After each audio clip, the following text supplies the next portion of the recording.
Alors, bonjour, bienvenue au webinaire d'aujourd'hui. Je suis Medjine Léonard, animatrice de la communauté de pratique pour soutenir l'intervention auprès des enfants à risque suicidaire. Donc, je suis heureuse de vous accueillir aujourd'hui. Donc, le titre du webinaire de ce midi, c'est comprendre et intégrer les spécificités de la déficience intellectuelle et du trouble du spectre de l'autisme chez les enfants en prévention du suicide. Donc, le webinaire vise, à décrire les particularités de la déficience intellectuelle et du trouble du spectre de l'autisme chez les enfants. Et comme on a plusieurs outils qui sont sortis récemment, en lien en prévention du suicide, donc c'est de comprendre comment peuvent se combiner deux processus cliniques complémentaires, comme le guide de soutien pour intervenir auprès d'enfants de 5 à 13 ans à risque suicidaire, et aussi pour soutenir le processus audit. Donc, c'est le but c'est vous aider pour soutenir les pratiques de prévention du suicide chez les enfants vivant avec une NDI ou un trouble du spectre de l'autisme. Donc, à la fin de la présentation, donc, comme on l'aime toujours le faire, donc, il y aura une étude clinique qui sera présentée. Elle permettra d'illustrer les processus discutés. Donc, qui seront discutés. Donc, nos conférencières aujourd'hui, nous avons la chance d'accueillir aujourd'hui Madame Josiane Boisvert-Lemay. Elle est éducatrice spécialisée, intervenante et formatrice en prévention du suicide processus AUDIS au Centre intégré universitaire de santé et de services sociaux de l'Estrie. Et nous avons également avec nous Madame la professeure Cécile Bardon. Elle est professeure au département de psychologie de l'Université du Québec à Montréal. Elle est aussi directrice associée au Centre de recherche et d'intervention sur le suicide, enjeux et pratiques de fin de vie, crise. Et aussi, elle est chercheure à la chaire de déficience intellectuelle et troubles du comportement de l'UQAM. Donc, sans plus tarder, quelques petites consignes avant de commencer. Juste vous dire de garder essentiellement vos micros fermés pendant la présentation et vos caméras également, mais c'est surtout les micros. N'hésitez pas à utiliser le clavardage pour poser vos questions ou émettre des commentaires tout au long de la présentation, mais il y aura une période des questions à la fin de la présentation. Et aussi, le webinaire sera enregistré et sera déposé, ainsi que le PowerPoint sur le site de la communauté. Donc, sans plus tarder, je vous souhaite une très belle écoute et je cède la parole à Madame Bardon. Bonjour, merci beaucoup Medjine, merci beaucoup Josiane de votre contribution à toutes les deux à cette activité aujourd'hui, à ce webinaire. Je vais faire la première partie où je vais aborder un petit peu les points un peu plus conceptuels autour de les enjeux spécifiques de la prévention du suicide chez les enfants qui présentent une DI ou un TSA et de vous présenter un petit peu le processus AUDIS, qui est un processus clinique qui a des points communs vraiment importants avec les processus cliniques qui sont présentés dans le guide 5.13. Ils font vraiment partie de la même famille d'outils et comment ils peuvent s'enrichir l'un l'autre finalement pour vous aider à travailler auprès des enfants qui présentent des caractéristiques cognitives et émotionnelles associées à la DI au TSA. Puis par la suite, Josiane vous fera une présentation d'une étude de cas qui met en scène un enfant ou une enfant avec un TSA et qui démontre l'application de ces processus cliniques-là pour vous donner une idée en fait de à quoi ça ressemble. Puis à travers tout ça, j'aimerais que vous vous concentriez sur comment est-ce que ce qu'on sait à travers le guide 5.13 nous aide à réellement baser nos interventions puis notre réflexion avec un enfant qui a une déficience intellectuelle ou un trouble du spectre de l'autisme, parce qu'on met souvent beaucoup l'accent sur les différences et les spécificités, mais il y a avant tout énormément de points communs. Et donc, de se baser sur ces points communs-là, c'est vraiment une façon intéressante de se rassurer aussi dans nos compétences, puis de se dire on ne part pas de zéro, on est vraiment dans une démarche d'affinage de ce qu'on sait faire, beaucoup plus que d'apprendre des choses complètement nouvelles. On va pouvoir regarder ça un petit peu ensemble. Donc, c'est un peu ça l'agenda aujourd'hui. Donc, pour vous donner une idée globale de quoi on parle, quand on va parler de déficience intellectuelle, DI, ou de troubles du spectre de l'autisme, TSA, au Québec, Merci beaucoup à Medjin qui nous a trouvé les données les plus récentes populationnelles sur ces informations-là. En DI, on a à peu près 1 à 2% de la population qui est identifiée avec une déficience intellectuelle, que ce soit légère, modérée ou sévère. Et en ce qui concerne le TSA, on a une personne sur 64 à peu près qui a un diagnostic à un moment donné de TSA. Puis si vous regardez le schéma de droite, vous voyez que ce sont des diagnostics qui sont en augmentation constante dans la population québécoise. Discuter des raisons de l'augmentation de ces taux de diagnostic, ça dépasse un petit peu le cadre de ce qu'on a le temps de faire aujourd'hui, mais c'est des questions qui peuvent être extrêmement intéressantes à creuser. Ce qu'on voit donc, c'est que au-delà et qui est important aussi pour nous, en termes de prévention du suicide et en termes d'intervention, c'est qu'il y a aussi un overlap qui se fait entre la DI et le TSA, c'est-à-dire qu'il y a une proportion de personnes qui ont une DI qui ont aussi un TSA et vice-versa, il y a une proportion de personnes qui ont un TSA qui ont aussi une DI. On a mis un petit point d'interrogation dans cet overlap-là parce qu'en ce qui concerne les enfants spécifiquement, c'est très difficile à établir des chiffres populationnels qui font vraiment du sens sur l'incidence croisée de ces deux diagnostics. Sauf qu'il faut être conscient du fait que ça arrive qu'ils apparaissent ensemble et c'est dans une proportion vraiment non négligeable de la population pour lesquelles ces deux choses-là apparaissent ensemble. Ce qui justifie aussi, d'une certaine façon, le fait de parler de prévention du suicide chez les personnes qui ont une DI ou un TSA, un peu avec les mêmes processus cliniques et les mêmes outils de réflexion, parce qu'il y a des points communs majeurs quand même entre ces deux populations, et il y a des overlaps aussi de diagnostic. Un troisième élément, à part l'augmentation du nombre, l'overlap entre les deux, qui est important à retenir, c'est que c'est très difficile à diagnostiquer, en particulier le TSA chez les filles. Si vous voyez sur le schéma de droite, sur la diapo, les taux de diagnostic de troubles du spectre de l'autisme chez les filles sont beaucoup plus bas que chez les garçons, parce que les critères qu'on a identifiés pour diagnostiquer le TSA se retrouvent de façon beaucoup plus prévalente chez les garçons. Et depuis quelques années, on découvre qu'il y a une proportion de filles qui est importante aussi, qui a des troubles associés au spectre de l'autisme et qui vit avec ces difficultés-là, sauf qu'elles ne se manifestent pas forcément de la même façon. Et les critères diagnostiques qu'on avait, finalement, ils ne s'appliquent peut-être pas aussi bien pour elles. Donc, ça fait que ça crée un grand déséquilibre dans notre capacité à diagnostiquer. Donc ça, ce sont vraiment des points de base à retenir par rapport à l'ADI et le TSA. Si on regarde brièvement en termes de caractéristiques, de qu'est-ce que ça amène, le fait de vivre avec une DI ou un TSA, puis toujours dans une perspective de prévention du suicide, parce qu'on est là pour ça aujourd'hui, c'est important de savoir que pour avoir un diagnostic de DI, il faut être positif ou côté oui, en tout cas sur les 3 critères diagnostiques qui sont présentés sur la diapo. Il y a quelqu'un dont le micro est ouvert. Premièrement, des limitations du fonctionnement intellectuel, des limitations des habiletés adaptatives, et il faut que ces limitations soient apparues avant l'âge de 18 ans.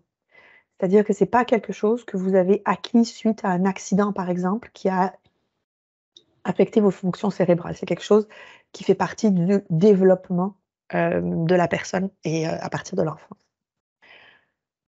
Ces éléments-là, si on pense en termes de prévention du suicide, déjà on sait que des limitations du fonctionnement intellectuel, des limitations du fonctionnement adaptatif, ce sont des choses qui vont venir teinter la capacité qu'on a d'évaluer, d'estimer la suicidalité d'une personne. Parce qu'avec les fonctionnements intellectuels, on va avoir des questions de langage qui sont associées à ça, des questions de reconnaissance de ses propres émotions. Avec les capacités adaptatives, ça va limiter notre capacité à voir comment est-ce qu'on peut bâtir sur les forces de la personne pour améliorer ses capacités d'adaptation. Ces choses-là vont être mises en jeu finalement à travers tout notre processus diagnostique et tout notre processus d'intervention. En ce qui concerne le TSA, il y a quelques critères. Oh, je vois qu'il y a eu un petit bug, il n'y a que des A partout dans le tableau. Il y a quelques critères diagnostiques qui doivent être, auxquels la personne doit répondre aussi. La première, c'est d'avoir des difficultés persistantes sur le plan de la communication et des interactions sociales.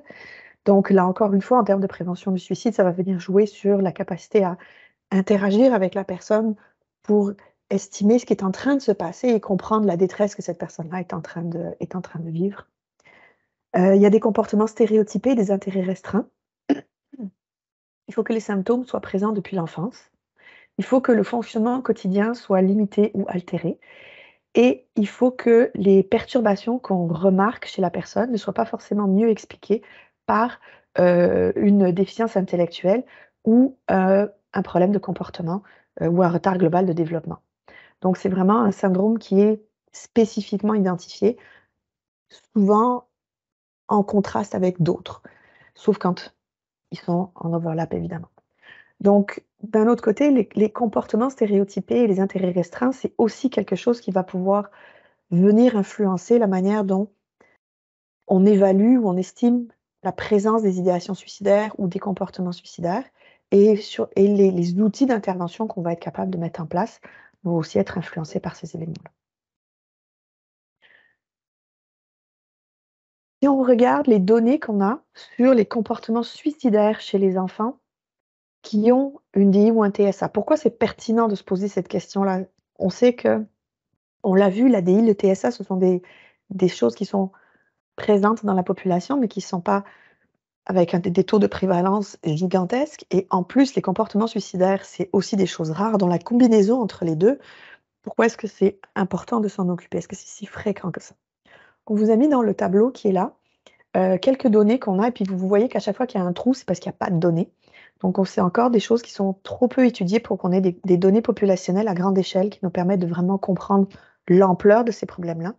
Mais les quelques données qu'on a sont inquiétantes. On vous a classé ça par TSA, DI, dans 2 blocs séparés, ados, enfants seulement, parce que bien souvent, les études comprennent les jeunes de moins de 15 ans, par exemple, ou les jeunes de moins de 17 ou 18 ans. Sauf qu'un jeune qui a 17 ans, on n'est plus dans l'adolescence. Quand on va parler des enfants de 5, 6, 7, 8 ans, mais on n'est pas vraiment dans les mêmes catégories développementales, mais souvent les chiffres sont combinés. C'est pour ça qu'on les a mis là quand même. C'est aussi pour ça que les chiffres ados-enfants sont beaucoup plus élevés que les chiffres seulement enfants, parce que les taux augmentent aussi avec l'adolescence. Mais ça nous donne une petite idée quand même à travers ces choses-là. On a regardé les décès par suicide, les tentatives et la présence d'idéation suicidaire. Si on ne vous a pas mis de précision, c'est que les données concernaient ce qui s'était passé à vie et non pas sur une période restreinte d'observation.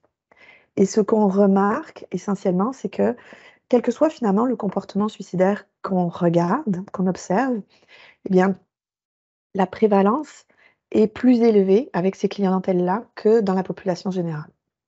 Donc c'est vraiment quelque chose qui est problématique et pour lesquels il faut vraiment porter une attention particulière. En ce qui concerne le TSA, chez les enfants en particulier, ça commence très jeune, les idéations suicidaires ou les comportements d'autodestruction. Donc c'est vraiment quelque chose dont il faut se préoccuper et pour lesquels il faut s'outiller pour intervenir et ne pas négliger dès l'enfance. Vous aurez accès de toute façon au PowerPoint, donc je ne vais pas vous passer du temps à vous donner tous les chiffres individuellement, vous pourrez aller les rechercher si vous voulez.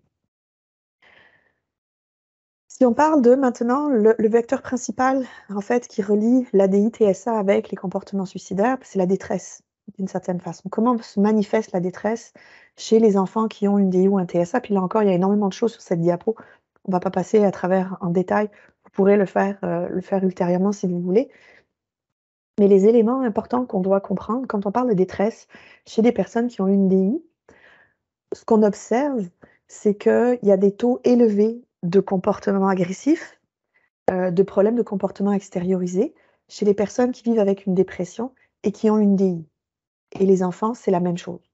Donc, quand il y a énormément de comportements agressifs qui accompagnent la détresse, bah, quelque part, si on pense à des comportements suicidaires, cette agressivité-là, il n'y a pas beaucoup de marge avant qu'elle puisse se retourner contre la personne finalement.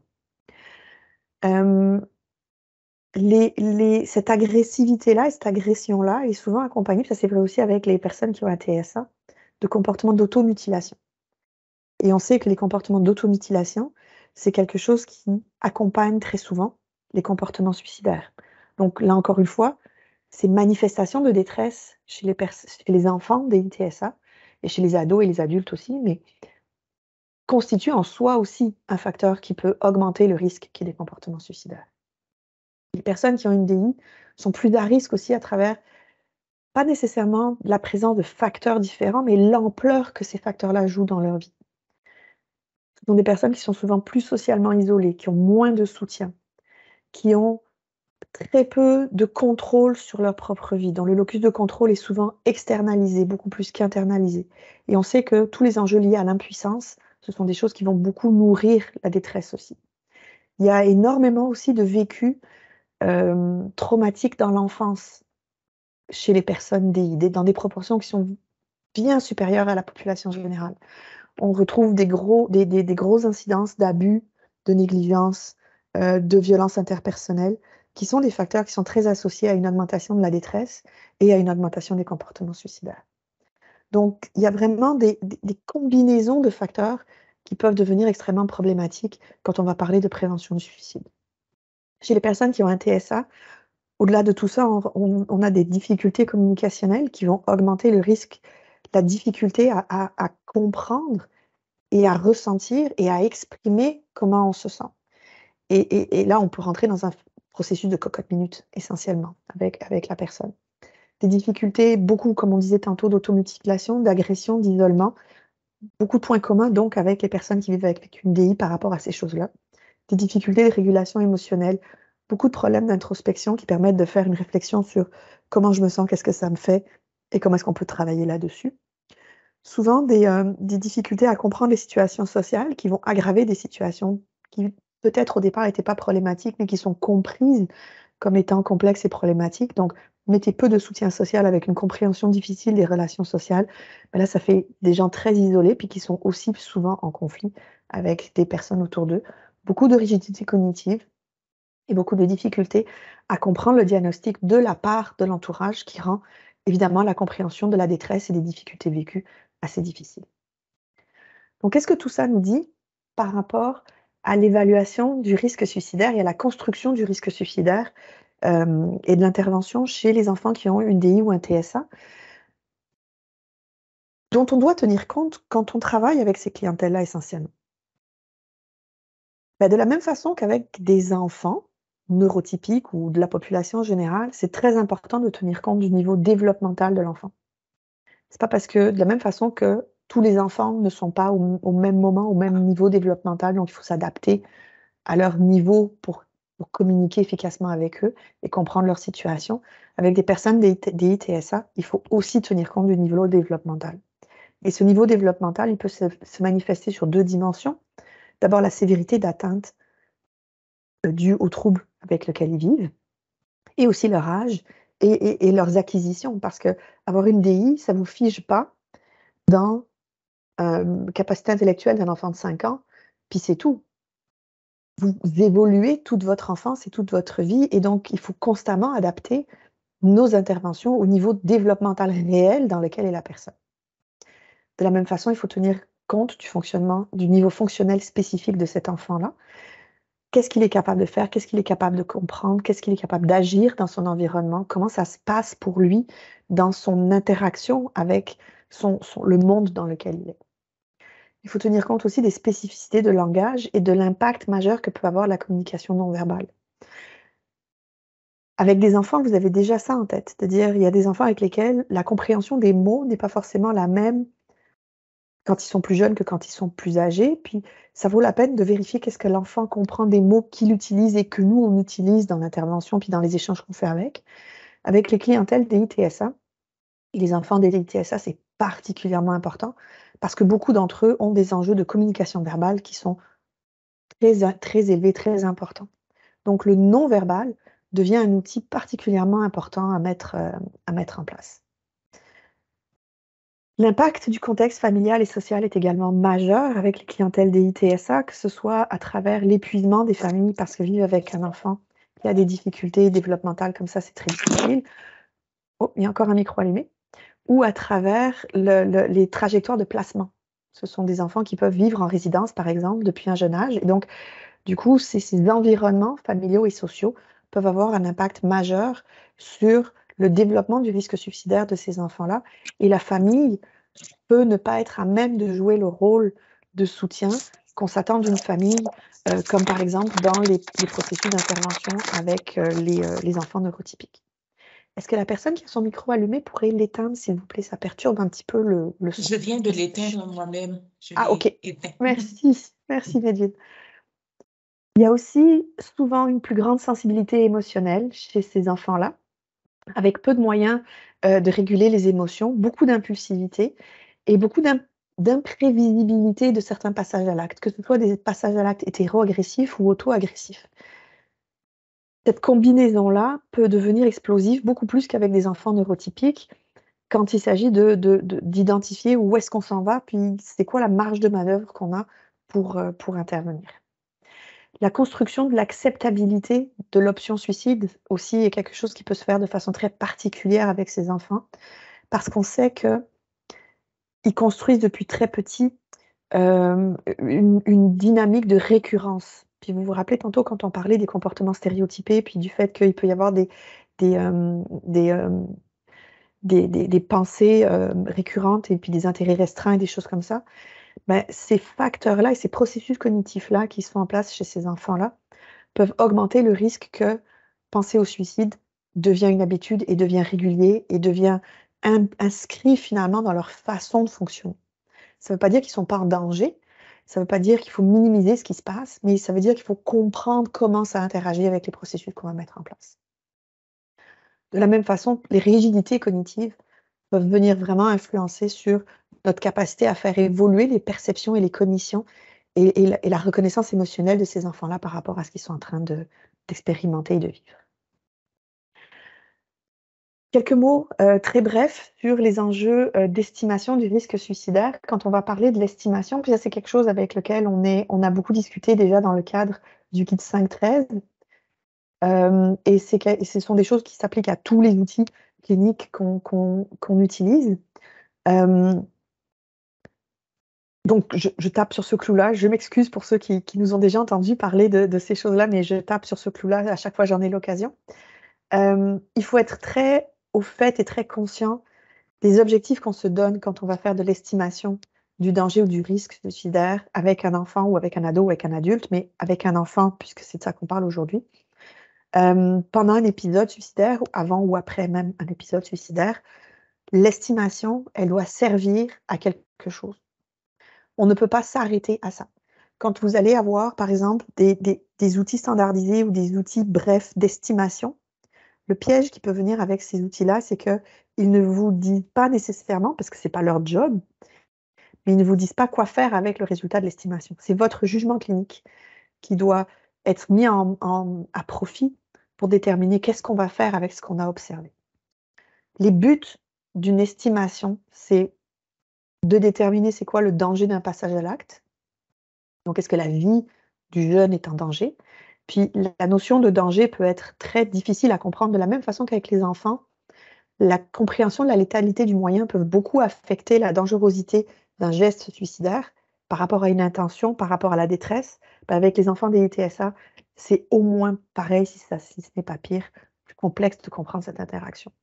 Donc, qualifier, comprendre le niveau de danger d'un passage à l'acte, comprendre la situation globale dans laquelle est l'enfant qui l'a amené à avoir ces idéations suicidaires à ce moment-là. Puis surtout, et c'est là la clé, identifier les interventions qu'on doit mettre en place le plus possible en équipe, le plus possible en collaboration avec la famille ou avec les proches ou le réseau dans lequel l'enfant est inscrit, pour réduire le danger, améliorer le bien-être, réduire la détresse. Donc, toute estimation doit remplir ces objectifs-là. Et donc, ça n'est qu'un élément dans un processus clinique complet que vous devez mener à terme. L'autre enjeu majeur, c'est les enjeux de prédiction d'un geste suicidaire. Il n'y a aucun outil, et le guide 5.13, le processus O10, aucun outil contemporain ne prétend être capable de déterminer qui va se suicider quand. Les qualités psychométriques des outils qu'on a ne permettent pas de faire ce genre de prédiction. C'est important de savoir ça parce que si on s'appuie trop sur des outils pour nous dire c'est quoi le niveau de danger, ben, on se trompe beaucoup et on peut arriver avec un faux sentiment de sécurité qui va faire qu'on ne va pas réellement voir et comprendre la situation dans laquelle est la personne et agir donc de la bonne façon. on ne peut pas, dans l'état actuel des connaissances qu'on a, prédire qui va faire un geste suicidaire quand. Les outils d'estimation servent à savoir qu'est-ce qui est en train de se passer et sur quoi je peux agir. Si on les traite comme tels, là, on est en business et là, on utilise ces outils correctement. Ces enjeux-là sont particulièrement prévalents avec les personnes qui ont une DI ou un TSA, chez qui justement la communication, la prise de conscience des émotions, la conscience du danger ne sont pas les mêmes qu'avec les populations neurotypiques. Donc notre capacité de prédiction est encore plus faible. Ça ne veut pas dire qu'on est impuissant, ça ne veut pas dire qu'on ne peut rien faire. Mais les choses qu'on va faire sont vraiment ancrées sur comprendre la situation, intervenir avec la personne et son entourage pour améliorer le bien-être et réduire les facteurs de risque. Donc, je vous en parle depuis tantôt. Quand on parle des enfants, on a à notre disposition deux objets, deux processus cliniques complémentaires qui peuvent nous aider. On a le guide 5.13 que vous connaissez déjà, qui permet la prise en charge de la crise et puis l'accompagnement après la crise ou l'épisode suicidaire. Puis on a le processus O10 qui s'inscrit, lui, dans un continuum de prévention dans lequel on parle de repérage, de prise en charge de l'épisode et de l'accompagnement à la réduction du risque à plus long terme, mais qui sont basés essentiellement sur les mêmes principes cliniques. On vous a mis ce petit tableau-là pour vous peut-être schématiser pour les gens qui sont un peu plus visuels, les zones de travail et les zones dans lesquelles s'inscrivent les deux processus cliniques. Le processus O10, lui, couvre les 4 composantes que constituent le repérage, la gestion, le suivi et la réduction du risque, alors que pour l'instant, le guide 5.13, lui, se concentre sur la gestion de l'épisode et le suivi.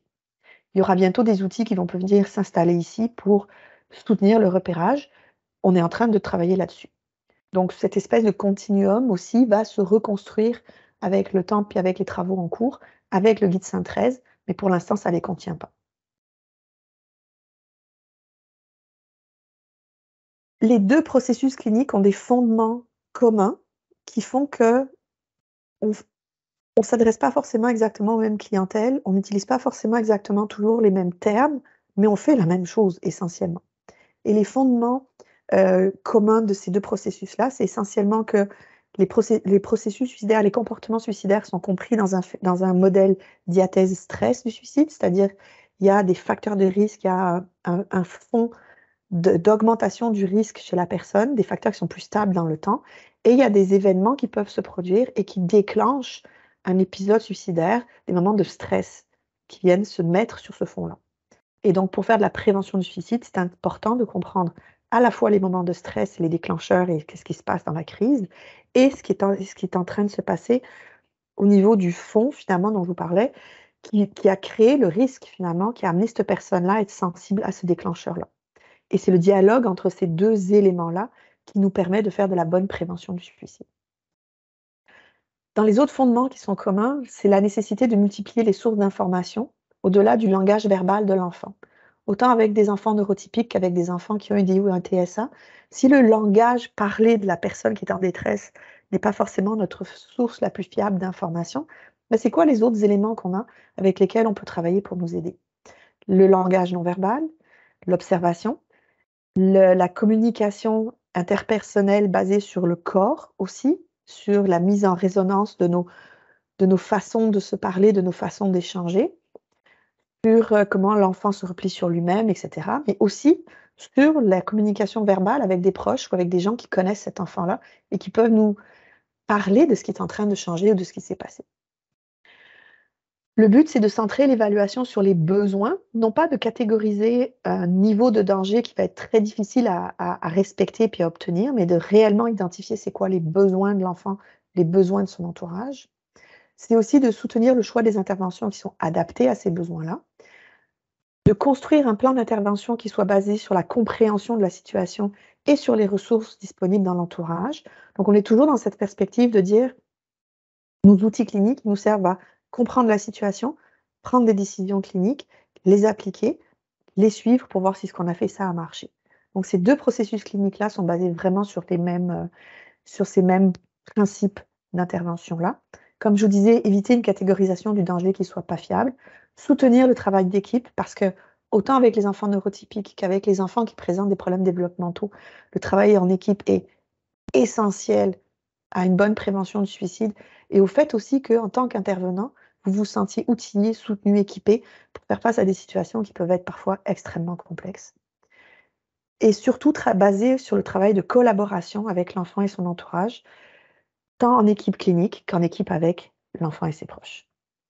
Le dernier élément que je voulais aborder avec vous, si ça veut bien passer, voilà.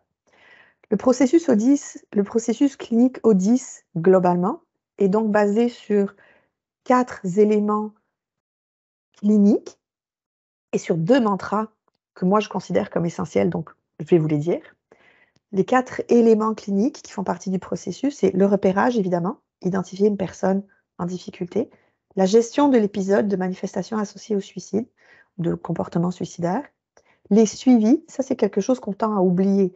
Une fois qu'on a mis en place un plan d'intervention parce qu'il y a eu un épisode suicidaire, on retourne dans le quotidien, on retourne à la normale, mais on n'a pas forcément fait de suivi pour évaluer que ce qu'on avait mis en place avait été utile, est-ce qu'il faut changer des choses, etc.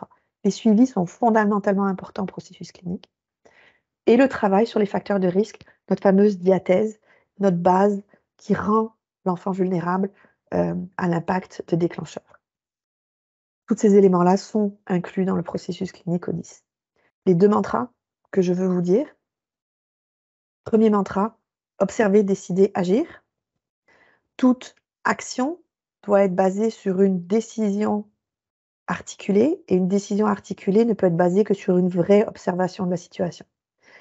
Donc on commence par observer, analyser, ramasser de l'information sur la situation, qui nous amène à prendre des décisions sur le niveau de danger et les besoins de la personne, qui nous amène à mettre en place des interventions. Quand on est face à ça paraît évident comme ça parce qu'on est tous calmes. Quand on est en face d'une situation de crise où on a l'impression qu'un enfant est en détresse, on veut se garrocher dans l'action.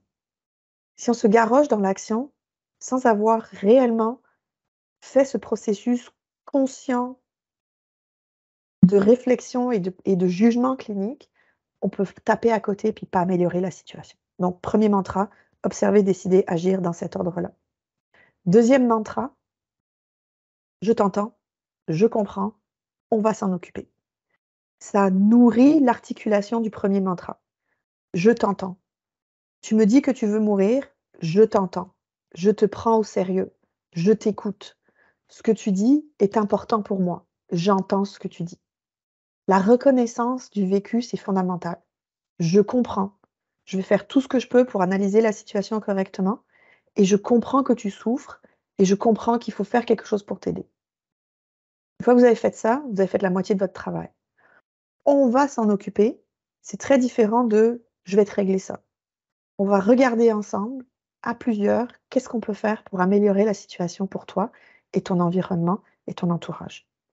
Je t'entends, je comprends, on va s'en occuper. C'est un mantra que moi j'aime beaucoup parce que ça rythme un petit peu à la fois le processus clinique et la manière dont on peut communiquer aussi avec les personnes avec lesquelles on travaille et surtout avec des enfants. Et la reconnaissance de ce moment-là de détresse, elle est fondamentalement importante. Je vais passer la parole à Josiane. Et j'avoue, j'ai pris un peu trop de temps, je m'excuse, Medjin. Donc, tu sais, pour faire suite à ce que Cécile vient de dire, justement, moi, je vais essayer de vous montrer comment, dans la pratique avec les enfants, avec le milieu scolaire et les parents, on peut mettre ça en pratique dans le repérage, dans comment on gère l'épisode suicidaire. On fait les suivis pour réduire le risque à long terme.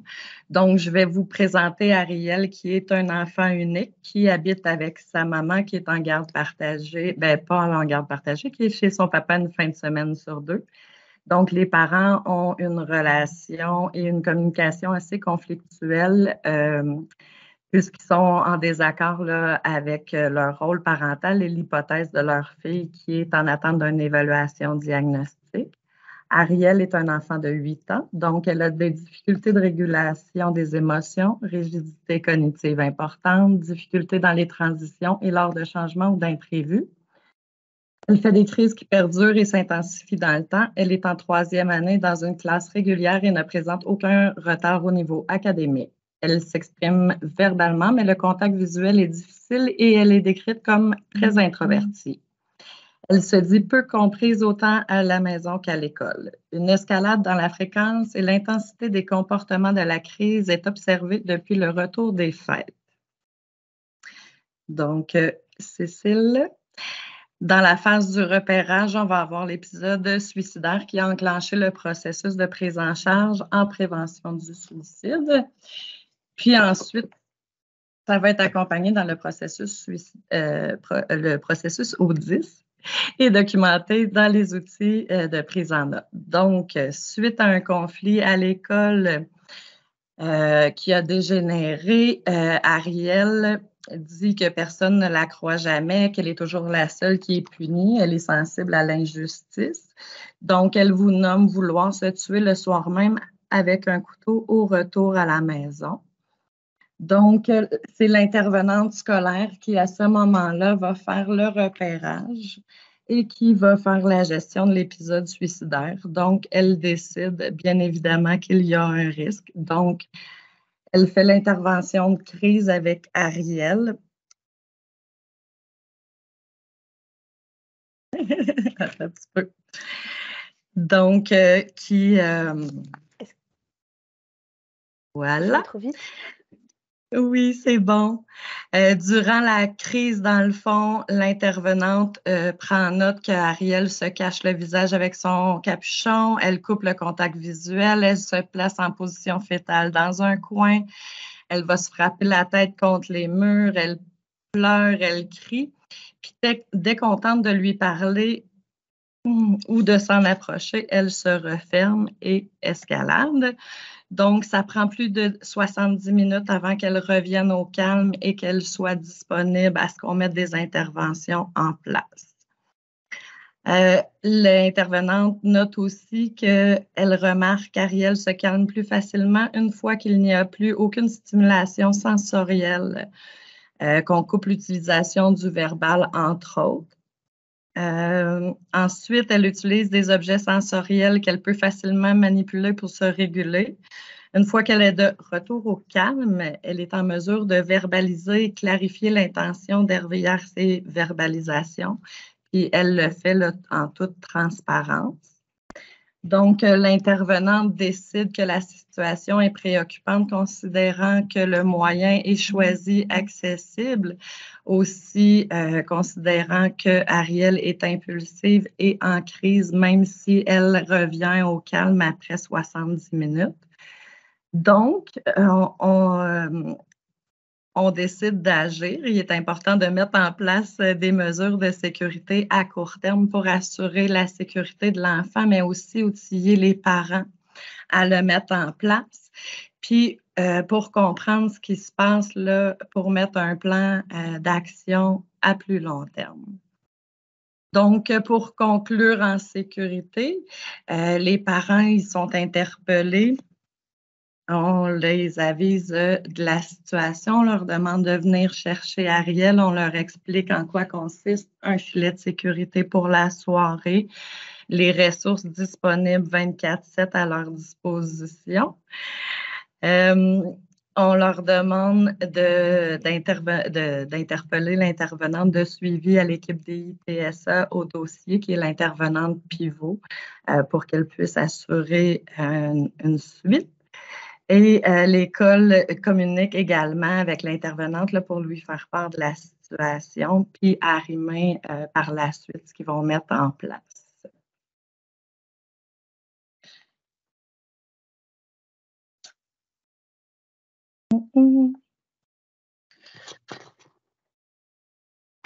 Donc, dans l'application du plan de sécurité avec la famille et la poursuite du recueil d'informations avec les parents, à domicile, là, le soir même, la mère voit à mettre en place le filet de sécurité qui lui a été transmis par l'école. Elle communique avec l'intervenant de suivi pour l'informer de la situation, puis ils conviennent d'une rencontre le lendemain. Plus tard dans la journée, la mère profite d'un moment calme et détendu avec sa fille pour discuter de ce qui va bien et moins bien en ce moment, sans reparler directement des verbalisations tenues plus tôt dans la journée. Ariel dit avoir suffisamment d'amis. Elle aime dessiner et trouve qu'elle a du talent. Elle est en mesure de nommer plusieurs choses qui l'intéressent et qui lui font du bien. Elle dit trouver la relation avec papa difficile, l'impression qu'elle n'est pas importante pour lui, plus qu'elle perçoit qu'il ne tient pas compte de son opinion et passe peu de temps à faire des choses avec elle quand elle est avec lui. Mentionne qu'à l'école, les autres élèves se moquent d'elle et soulève qu'ils ne sont jamais punis.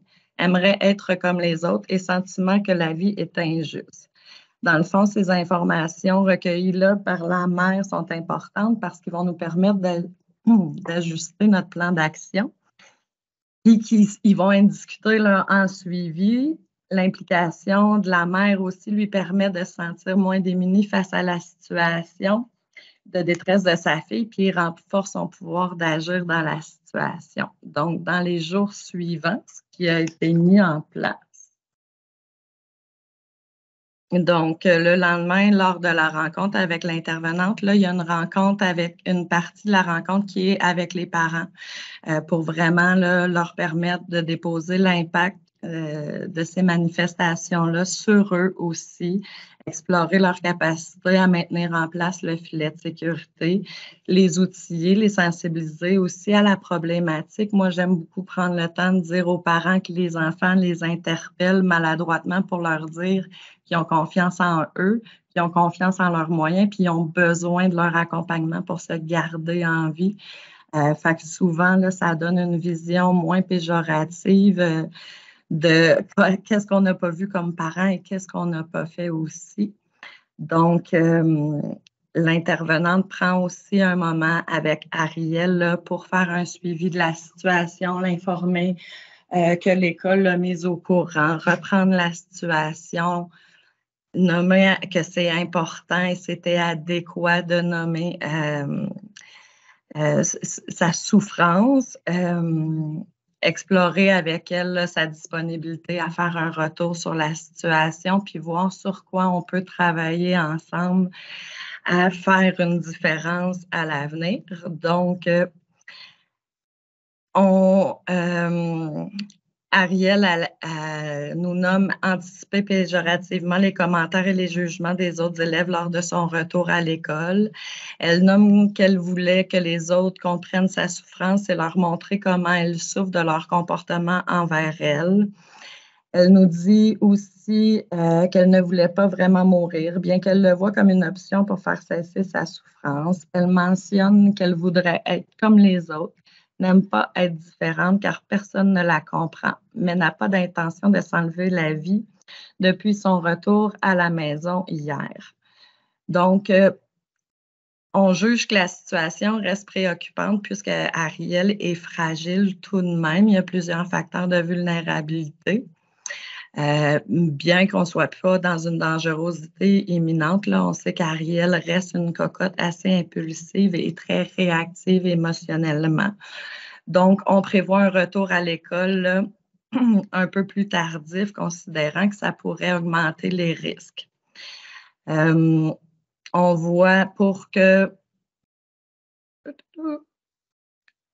On voit expliquer à Ariel là, puis à la maman comment on va collaborer avec l'école pour mettre des choses en place dans ce milieu-là aussi pour faire une différence sur les points qu'Ariel nous a nommés anticipés.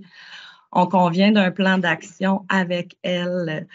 Quand je dis elle, c'est la maman et Ariel en toute transparence aussi. On explique à Ariel pourquoi ces mesures-là sont temporaires et qu'on va les réévaluer dans un court laps de temps, que ça ne se veut pas punitif, mais bien pour la protéger.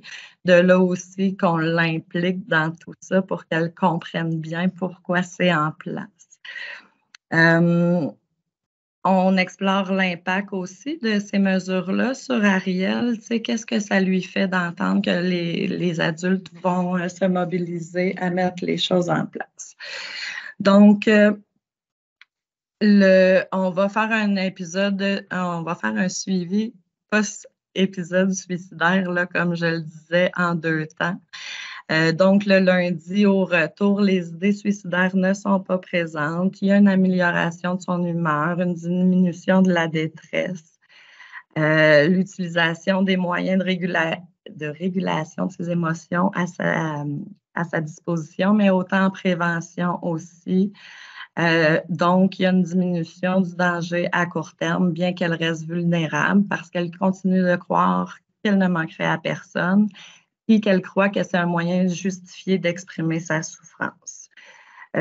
Pour agir, dans le fond, pour continuer d'augmenter les facteurs de protection, c'est la mère qui, pour les premiers jours, va assurer le transport scolaire, considérant que le transport en autobus était un facteur de risque.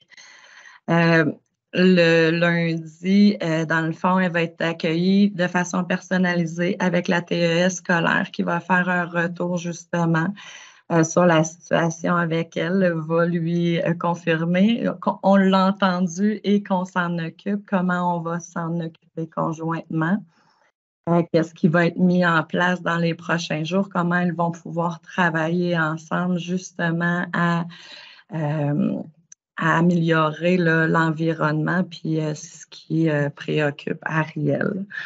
Donc, le soir même, dans le fond, au retour de l'école, il y a aussi une rencontre avec l'intervenante de suivi de l'équipe des ITSE là, pour explorer, dans le fond, l'impact sur les manifestations suicidaires de tout ce qui a été mis en place là, depuis le repérage. Je pense que tu peux tourner, Cécile, si je ne me trompe pas. Donc, par la suite, on va aller élaborer là, un plan de prévention suicide à plus long terme. Alors, comment on va continuer de travailler ces facteurs de risque-là et les facteurs de protection, puis aller travailler là, le processus lié à l'option suicide. Donc, dans ce cas-là, après un mois d'observation, entre le milieu scolaire et l'école, là, on s'était mis des rencontres aux 2 semaines. Donc, celle-là, c'est comme notre rencontre de conclusion pour faire un bilan, voir est-ce que les interventions qu'on a mises en place ont amené une réduction de la détresse à long terme. Donc, on observe qu'il y a eu la présence de manifestations associées au suicide une seule fois au domicile de la mère durant le mois. Ces propos étaient tenus là, avec la maman suite à une fin de semaine qu'Ariel avait passée chez son papa où il avait dû étudier pour préparer des examens. Et Ariel s'était senti seule parce qu'il n'avait pas passé beaucoup de temps avec lui. Donc, sa maman l'a accueilli dans sa souffrance à ce moment-là. Elle a normalisé son besoin. Puis, ils ont regardé ensemble comment ils pouvaient s'en occuper à ce moment-là pour qu'elle se sente mieux. Donc, les facteurs de risque, on a observé qui restaient quand même présents. C'était les croyances religieuses qui pouvaient lui faire idéaliser la mort.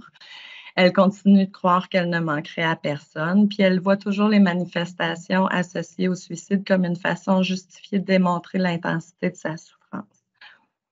Donc, pour diminuer le risque à plus long terme, les interventions qu'on a priorisées, ça va être d'aller semer le doute de façon respectueuse dans les croyances religieuses.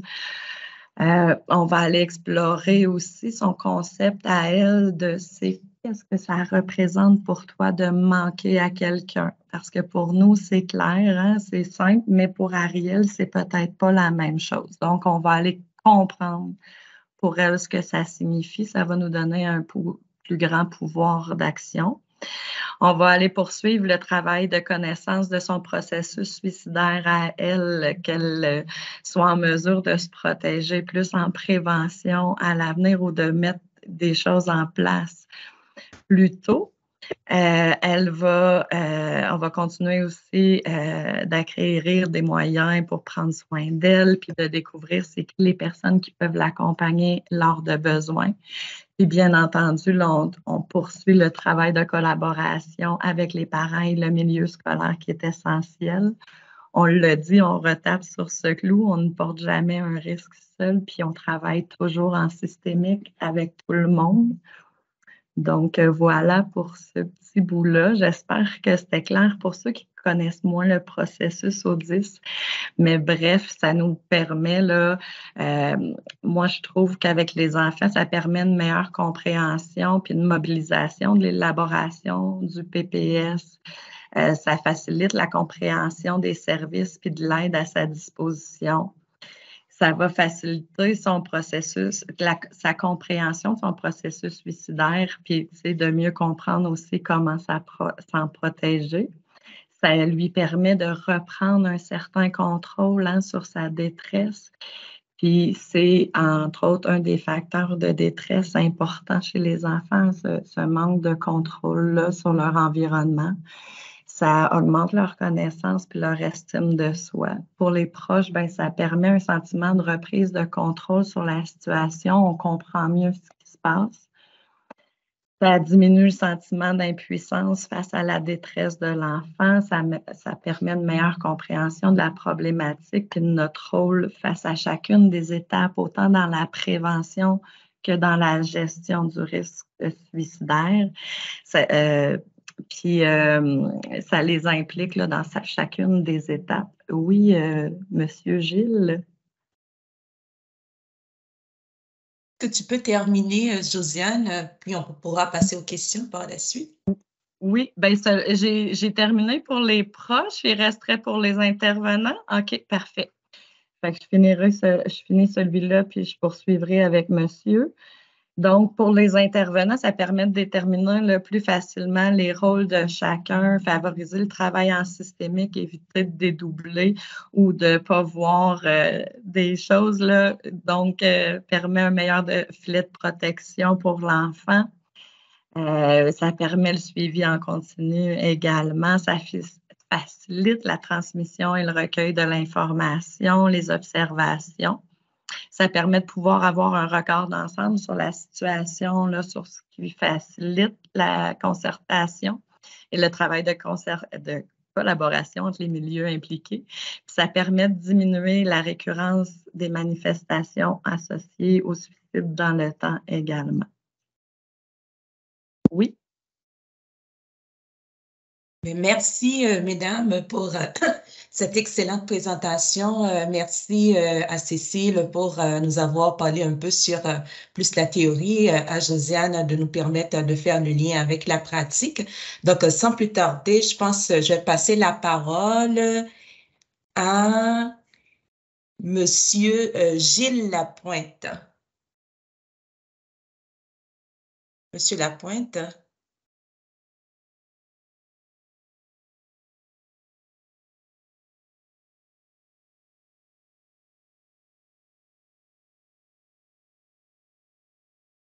Je pense qu'il a baissé la main. Avez-vous toujours une question, Monsieur Lapointe?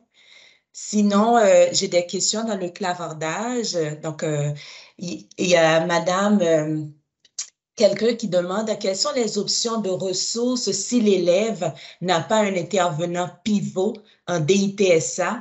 Les centres de prévention du suicide ne prennent pas toujours en charge les élèves DITSA. Donc, je ne sais pas qui répond à la question.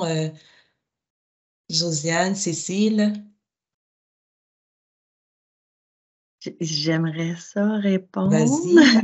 Mais, tu sais, dans les faits, c'est un peu un problème en ce moment parce qu'effectivement, tout dépendant des centres de prévention suicide, ils sont quand même supposés assurer un certain suivi, mais la réalité étant qu'ils n'ont pas nécessairement les intervenants. Après ça, s'ils sont en attente à l'équipe des ITSA, ça serait l'accueil de l'équipe DITSA, du CLSC, qui devrait,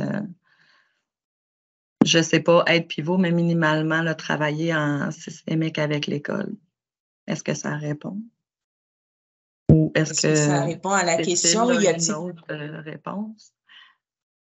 Y a-t-il d'autres personnes qui peuvent ajouter des éléments de réponse à la question de Josiane? Comment ça se passe dans vos milieux? Avez-vous vraiment une personne ressource DITSA? On veut savoir, y a-t-il quelqu'un qui aimerait ou qui a une personne ressource, comment ça se vit, cette collaboration-là? Véronique Tremblay. Pour prendre la parole, il faut bonjour, vraiment... Oui, vas-y.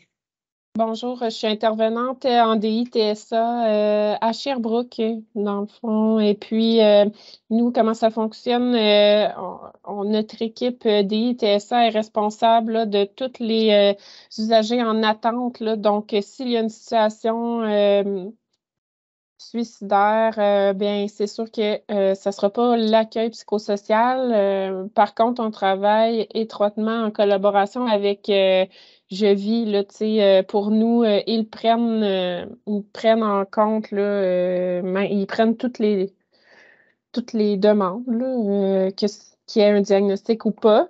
C'est sûr qu'ils aiment être soutenus par nous. On peut leur donner des petites spécificités là, en lien avec le TSA. Donc ça, ils aiment bien ça, mais pour nous, ils acceptent aussi de supporter. Merci, Madame Tremblay. J'ai une petite question pour vous. Est-ce que vous utilisez les outils du processus Audi? Pour le moment, un peu comme Madame Bardon disait, le processus Audi, il n'était pas encore appliqué pour les enfants. Donc, on travaillait davantage là, avec le guide 5-13. Mais ça s'applique bien, tu sais, comme elle le disait. Là, donc, c'est pas officiellement, je le dirais, mais officieusement, dans l'intervention, c'est sûr qu'on passe par toutes ces étapes. Parfait. Merci.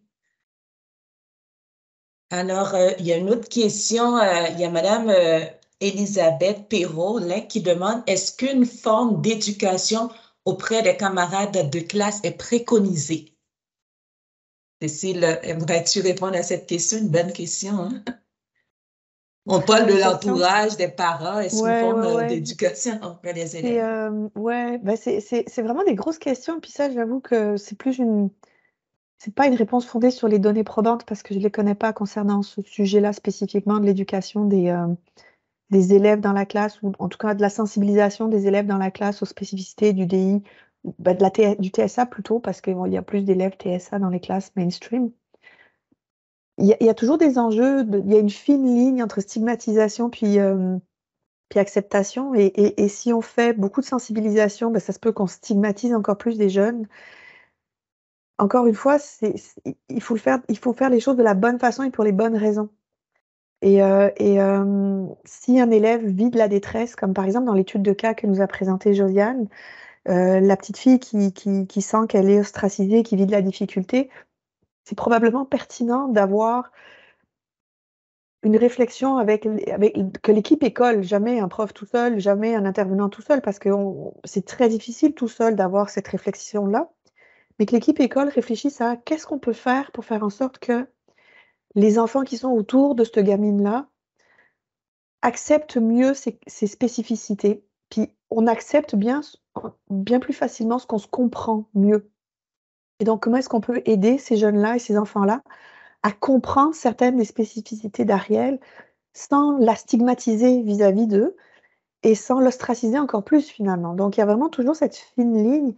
Je ne suis pas sûre qu'il puisse y avoir une vraie réponse universelle à la question, mais beaucoup plus, ça va dépendre du type d'enfant que vous avez dans la classe, le type de relations qu'ils ont entre eux, les besoins de l'enfant qui vit aussi cette espèce de rejet ou d'incompréhension. Est-ce que l'enfant il a besoin d'être juste accepté, qu'on lui fiche la paix, ou est-ce qu'il a besoin d'être vraiment accepté par tous les autres? Comment ça fonctionne? Donc, probablement qu'en ayant une bonne évaluation de tous ces éléments-là, ça devient plus facile de prendre des décisions éclairées. Encore une fois, tout est dans l'éclairage de la décision par rapport à qu'est-ce qu'on peut faire finalement pour mettre un peu d'huile dans ces rouages-là dans la classe ou dans l'école. C'est frustrant comme réponse, je sais. Je m'excuse. Mais c'est correct. Tantôt, pour revenir à un élément en ce qui a trait à la question que j'avais posée à Madame Véronique Tremblay, là, elle avait dit qu'elle utilise le guide 5-13 ans, mais tantôt, Cécile, là, dans la diapositive, que tu nous avais montré, je pense qu'on peut toujours utiliser le processus Odyssey pour certaines étapes comme le repérage, c'est les autres deux étapes là. Donc, ça permet Ouais, un oui, meilleur continuum. Donc, je vous invite ouais. vraiment à visiter. Tu sais, on a le lien ici dans cette diapositive. Donc, pour pouvoir bien s'assurer que le continuum, tu sais, le suivi gestion de crise, tu sais, pour diminuer aussi les facteurs de risque et faire augmenter les facteurs de protection dans le long terme. Donc, je ne sais pas qu'est-ce que tu Mm. dis par rapport à cela, Cécile ou Josiane. Oui, bah c'est ça, c'est un peu le problème qu'on a avec beaucoup d'interventions qui sont faites en prévention du suicide. C'est qu'une fois que la crise est passée, la plupart du temps, on s'arrête là. Et ce que on se rend compte, c'est que une fois que la crise est passée, c'est un petit peu là que notre job commence. Parce qu'une fois qu'on a été capable de comprendre ce qui se passait dans ce moment présent-là, ben, ça nous ouvre la porte sur le fait qu'il y a des enjeux, cet enfant-là ou cette personne-là a des problèmes et des difficultés qui nourrissent cette détresse-là et que il faut s'en occuper parce que si on ne s'occupe pas adéquatement de cette détresse sous-jacente, ben, à un moment donné, on met la table pour que la crise revienne d'une certaine façon. Puis après, c'est comme un peu le jeu là où on tape sur la La tête du petit bonhomme qui récurrence. dépasse, là. Puis on s'installe dans des dynamiques de récurrence exactement avec des situations où on n'a pas traité réellement les vrais enjeux qui faisaient que la personne était en détresse. Euh, Mm. Comme dans le cas que nous présentait Josiane, c'est pas la chicane avec un enfant qui a fait que Ariel a eu des idéations suicidaires sérieuses. C'est tout le reste de ces facteurs de risque qui étaient là, qui a rendu l'épisode de chicane particulièrement difficile à gérer et qui en a fait un déclencheur. Si on se limite à travailler sur les déclencheurs et les épisodes, ben d'une certaine façon, en termes d'intervention, on se tire dans le pied. Donc, c'est pour ça que la prévention du suicide, c'est quelque chose qui doit vraiment s'étaler dans le longitudinal et non pas juste éteindre les feux quand ça déborde, en fait. Et c'est à ça qu'on essaye de répondre avec des outils plus intégrés comme le processus ODIS, par exemple. Mais le guide 5.13 vise aussi ce genre de pratique-là à travers le fait qu'on insiste énormément sur la notion de suivi et de dire, une fois qu'on a mis en place cette intervention initiale qui nous a aidé à gérer, à éteindre le feu, ben, c'est important de faire des suivis pour s'assurer qu'il n'y a pas d'autre chose qu'il faut qu'on mette en place. On l'a formalisé un peu plus structuré dans le processus ODIS, mais le principe est le même. Parfait. Merci. Très bonne réponse. Juste à titre On essaye. d'information, merci. Il y a Madame Bouclair qui nous dit au CEPS à Drummondville, nous aurons un suivi auprès d'un enfant ayant un diagnostic DI ou TSA. Nous utilisons surtout les parents à accompagner leur enfant dans cette situation. Cependant, ce n'est pas vraiment l'ensemble des CPS qui offrent ce type de suivi. Je pense que c'est juste un commentaire, là. Donc, Ouais, mais c'est vraiment important cette notion-là parce que les parents, surtout avec des enfants qui ont une DI ou un TSA, ils sont très sollicités parce que leur implication déjà est très grande, est beaucoup plus grande que pour les parents d'enfants neurotypiques parce que les besoins des enfants sont plus importants aussi. Et quand un enfant vit beaucoup de détresse, ben, ça augmente aussi la détresse des parents parce qu'ils vivent déjà en flux tendu, là. Ils sont au bord de l'épuisement en permanence et ça rajoute une couche finalement à leur propre difficulté.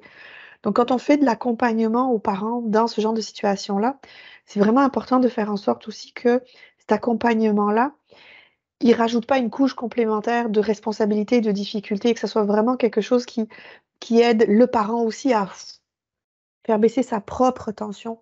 Parce que sinon, ben, on est dans une espèce de cercle vicieux de stress qui augmente, qui augmente, qui augmente.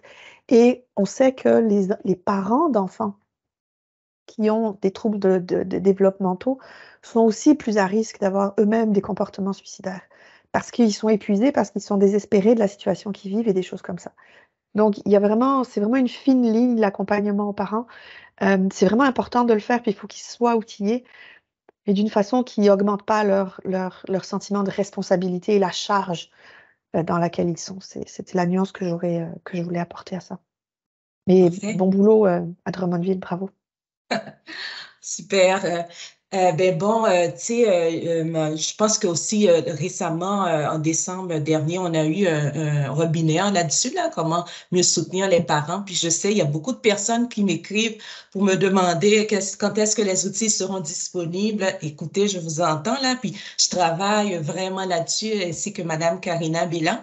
Donc, on est vraiment à la dernière étape. On travaille avec le Bureau des affaires juridiques pour rendre disponibles ces outils-là. Ça va venir bientôt, là, donc je pense d'ici la fin du mois, là, donc les outils pour mieux soutenir les parents seront déposés sur la communauté. Donc, alors, merci. Alors, on est déjà à 5 minutes après Désolée. 13 heures. Voilà, donc c'était très intéressant. Il y a beaucoup de bons mots qui sont utilisés. J'aime bien partager, à titre de remerciement. Les conférenciers, ils disent merci, c'était excellent, c'était très bien condensé. Merci pour la présentation très enrichissante. Donc voilà, beaucoup des mots très intéressants, très encourageants. Merci encore, Madame Cécile, pour la présentation, Josiane, vraiment, pour nous avoir permis de faire le lien avec la pratique.